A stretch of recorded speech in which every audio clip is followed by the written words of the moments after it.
begin each episode with a myth-busting statement or segment where we take some ideas that are promulgated in the media often and often by the conservative education reform movement so often that they appear to be true even though they're half-truths or often lies. And one concurrent myth, one or common myth that we hear is that charter schools are somehow inherently better than the schools that come out of school districts. Every study down the line, all the way from the George Bush administration, have shown that isn't true, but they keep on pushing that same myth. Well, there's a new study out from Stanford University, and that new study shows about that much difference in charter schools' favor over district schools. And I want to go through that study. It's a study from the Credo group. The group really seems very neutral. They don't have any agenda. And in 2009, they looked at charter schools across the country, comparing them to district schools across the country. And what they did is they basically twinned students. They said this student in a charter school is the equivalent of this student in a public school. Let's see how they fare. And in 2009, the charter school students fared a little bit worse. Not a lot, but a little bit. And for me, that was always an indication that there's really only a dime's bit of difference. I mean, if you take two groups of people and you say, what's their average height? And this group's average height is 5'7", and this group's average height is 5'7.5". Okay, that's a statistically, significant difference, but it's a difference, it's a distinction without any real significance. It doesn't matter that there's that half-inch difference. Well, the new Credo study that was just done, the new study out of Stanford University, said that nationally, charter schools in reading, the students scored as if they were in school 8 days longer in a school year. Now, I tried to figure out what 8 days is. 8 days longer out of a school year of 170 to 180 days, not very much. You add that times 12, you say the student is in the charter school for 12 years, that comes out to something like 90 extra days, something like half a year. So if a student is not a terribly good student and they would be had a 7th grade reading level in a public district school, it would be a 7.5-year reading level in charter school. I'm an old English teacher. You can't tell the difference between the two. If one would be like a senior level in the 12th grade, the other would be reading like maybe a freshman in college. You can't really distinguish between the two. In math, it was perfectly flat. And this is what we see again and again and again when charter schools are compared to district schools, even when private schools are thrown into the mix. So why is this? Let's forget about statistics for a moment, and let's just look at the basic unit of education in this country. The basic unit of education is a teacher in a classroom with a group of students. If you happen to have a highly skilled teacher in a classroom where the teacher has adequate materials and supplies and a reasonable number of students so the teacher can get around to all the students individually, those students are going to do very, very, very well in that classroom. It doesn't matter if it's in a district or in a charter school or in a private school. Those students are going to do well because all of the components that go into good education are there. Take that classroom unit, put a bunch of those units in a building, build in support staff who can do things that teachers can't do with the students and help support the teachers also in their education, build in some administration, and you have a school. If the school is full of talented, skilled teachers, and they have enough supplies, and there aren't too many kids in each class, the students are going to excel. If they're less skilled teachers, the students will do less well. If the materials are a bit deficient, if there are too many students, again, those will be factors that will affect things. Now, students in a fine classroom aren't going to be first graders who are going to end up reading at the 10th grade level at the end of the year. That's ridiculous.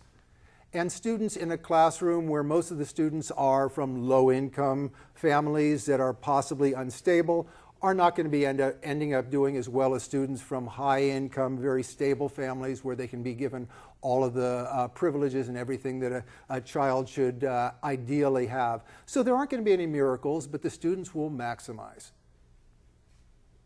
I taught for a number of years. You don't pay attention when you're in the classroom whether there's a school district behind you or whether it's in a charter school, whether it's a private school.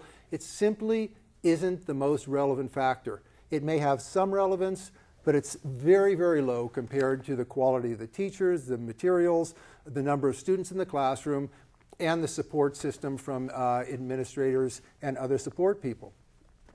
So forget about all this stuff. This is all ideological nonsense, saying that one type of school is intrinsically better than the other. Having said that, we come to the situation here in Arizona. Remember I said that nationally, in reading, charter school students were 8 days more advanced in a given year than the schools in a school district. An insignificant amount of difference.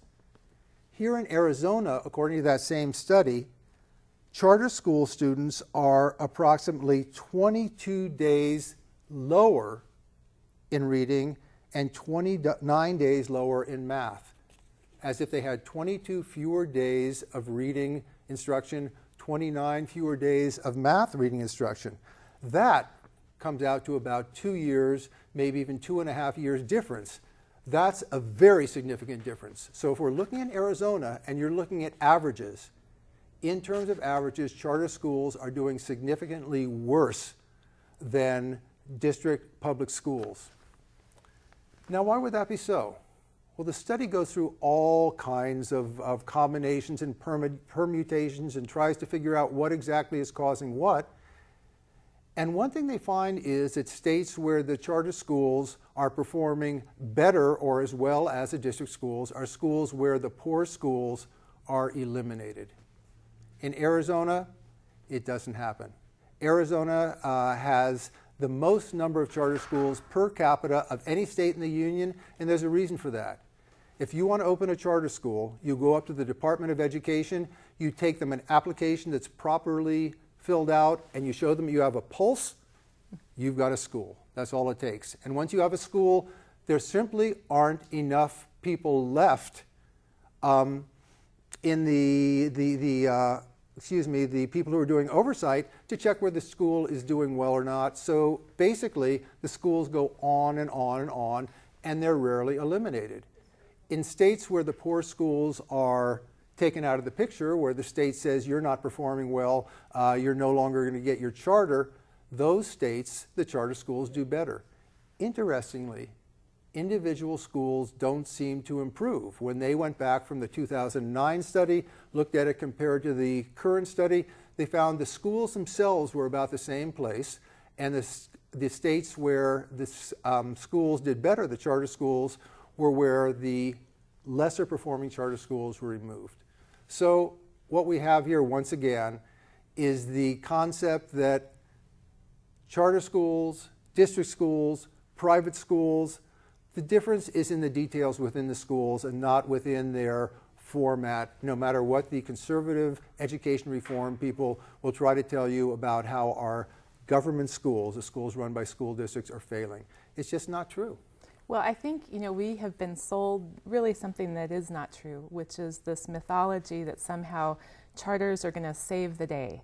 And we're told that we need to, have much more rigorous education and that this is not happening in our neighborhood schools, and charters are the ones who are going to provide this, and they're going to lift us out of these educational doldrums that we've been in. And this really is just factually not true.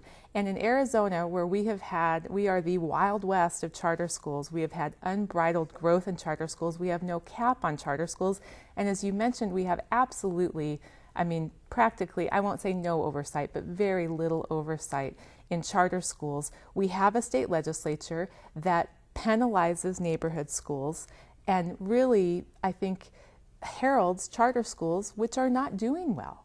And so it doesn't make a whole lot of sense. And they'll pick one or two of the elite charters that is they claim they're not selective, and we'll talk about that later, but they're very selective in who they take in. And really charter schools, which, they don't include a lot of children living in poverty. In Arizona, only 1/3 of charter schools provide a free and reduced lunch. The children of color are underrepresented in Arizona charter schools. So our charter schools, considering how selective most of them are, should be off the charts in terms of how well they're doing, but they're not. And you never hear a call from the state legislature to crack down on this. In fact, We just have more loosening of the regulations, more loosening of the rules. And anytime there is an effort to increase oversight or increase regulations, it is just ignored. And the legislature does not approve it. Well, I hope the legislature looks at this recent study and sees how poorly the Arizona charter schools are doing in relation to the district schools and in relation to other charter schools across the country. Let's hope so.